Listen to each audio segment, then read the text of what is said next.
and sit down.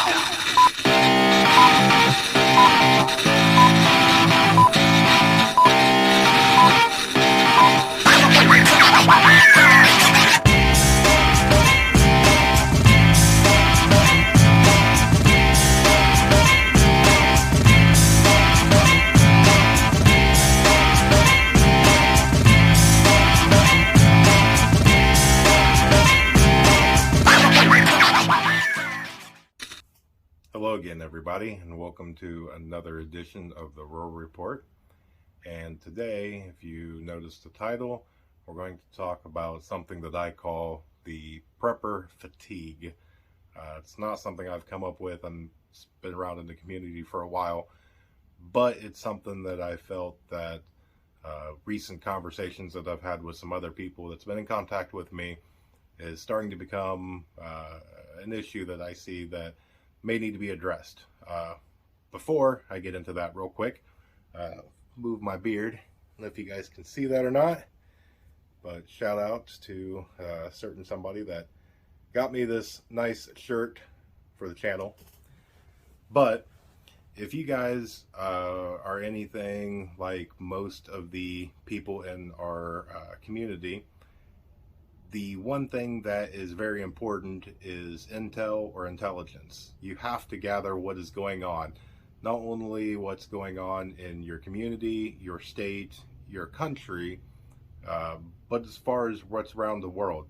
It's one thing to try and prepare for something that is something like nature or like a flood, a hurricane, a tornado, because that's what is semi-common in your area. The part of having intel or intelligence is to watch the news or read in various articles or however you get your intel or your information, is to see that there is something coming, it's on the way. And so I encourage people to try and branch out into different things. Try not to get all of your information from one platform or from one place. I encourage most people to try and branch out and to get their information and their news from all sides and from everywhere. I can see that there's a lot of people that I communicate with that they will tend to get one-sided. They will get political and they'll lean to the left or the right. If you are tuning into this channel for the very first time, welcome.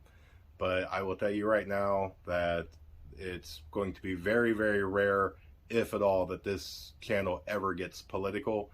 So if that's what you're here for, sorry, not going to happen. I think things are a lot bigger than being political. You can go down the rabbit hole all you want in the comments or with friends, family, what have you, that there's somebody pulling the strings or, some alien civilizations controlling everything. And that's fine. If that's what you want to believe in, more power to you. The bigger thing is it's just the thing of like act of God.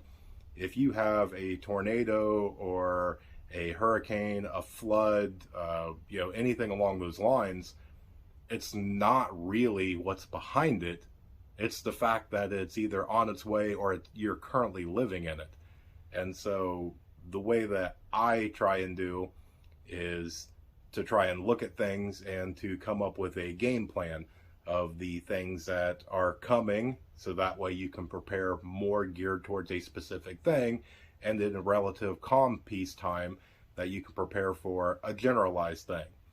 But as the title goes, that we're going to get more into now, is the prepper fatigue. And people that have just started, I see get into prepper fatigue. And the people that's been in it for a while, I see them kind of complaining about the same thing. And I think most people that you'll watch any channel, they'll kind of tell you the same thing, that it hits pretty much all of us. And it's what you do to get out of that prepper fatigue. Because just like most of us, you have the same luck that you prepare and you do everything every day, all you can do. And the one day that you decide to take a break is when, well, SHTF happens. So I encourage you to do what you can to prepare every day, even if it's just a little step. One extra can of food is one extra can of food that you didn't have before. It's a step. It's a step in the right direction to stay and continue to be prepared. To do things as Intel, Southern Prepper 1 is a great channel. I highly recommend him. I hope he doesn't mind that I kind of put him out there. But he has a very good network to have a bunch of viewers from all over shoot him in things that, you know, he sees, or people to see what's going on, and then he shares it with all of his people. And it's a great way to get information of actual boots on the ground, which is what he entitles his show. But it weighs on you, you know, it's a lot of negativity. It's a lot of just bad news. And, you know, any sort of the end of the world as we know it is one of the things that, you know, you kind of gets you down. It's a little depressing, and to continually live with that, it weighs on your mind. I've seen a lot of people in the preparedness community that's here on YouTube that have done different content on this same subject. And so for me, with the people that has reached out to me, it seems like it is a topic that, you know, needs to be discussed. However you want to do it is on you. We're all, you know, unique individuals. So you need to figure out what it is on sparking that fire. You know, is it going out and meeting new people? Is it finding somebody that you can talk to, that you don't have to be secretive for OPSEC purposes? There's a bunch of things that you can do of trying something new, stepping out of your comfort zone. There's a lot of different things that can reignite that spark for you. Personally, on me, if you've seen some of my earlier videos that I have put out with JK Survival Bushcraft, is when he sent me some products to review, one of the things was the actual flint and steel. I know how to do it. I haven't done it in years, and it really makes me want to step out of my comfort zone, because I have relied so much on lighters and matches and ferro rods and, you know, all the things that, you know, preppers do. But it's another thing of having that skill to be able to do that. And so it kind of reignites me a little bit, because I'm excited to revisit an old skill and try and brush up on it. Looking at some of the other videos, you know, I put out another video earlier about how to make jerky. If you haven't done it, or you haven't done it in a while, maybe that's something for you to try. It's a very good skill to be able to learn. It does things on preserving meat, and then you're kind of rewarded in the end because you get jerky to eat. So it's one of those things that you have to take a deep breath, and it's okay to make sure that you can step back. You know, it doesn't have to be go 150% all the time, 24/7. You do need to do things every single day. That's part of being in the preparedness community, is that you continually always build and prepare. You don't have to do it all in one day, but you have to make sure that you do something. It's okay to take a mental break. It's okay to log off of social media, to put your phone down, go for a walk, talk to a friend, talk to family members, try something new. Find something to where you feel good, you relax, and it brings you back centered. It bases you again. So that way you are mentally prepared for anything that's going to come.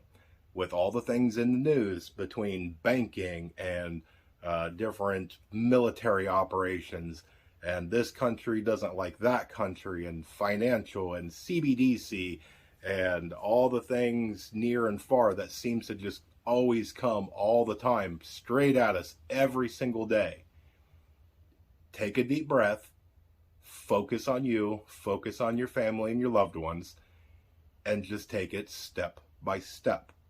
If you guys need to reach out and you don't have anybody, you're new to this, you don't know, you know, who's going to be able to share what you need to share, feel free. My email is listed in the beginning of the video. I will post it down in the comments. Feel free to reach out to me. You can make it completely anonymous, and we can have a little conversation. There's plenty of places that, if you need to get with like-minded people, there's plenty of places to go. And actually, one of the ones that I would recommend is Travis, who has the Prepared Homestead. That's a channel here on YouTube. I will have you look it up. I don't want to share the link because I haven't talked to him to make sure it's okay. But he has a whole network set up to where like-minded people in the community can come together and be able to find each other and talk and share. And, there's been a lot of relationships built on things like that. I did a video not too long ago about don't go it alone. Going it alone, you're going to get prepper fatigued real fast. Really, in my opinion, this is going to be about group and community. You have the balloon goes up and the world comes to an end. You're going to probably see a lot of communities come together, and you kind of want to make sure that not only does your family, that they're involved, but your community is involved. So with that, please like, subscribe, share this with somebody that you love.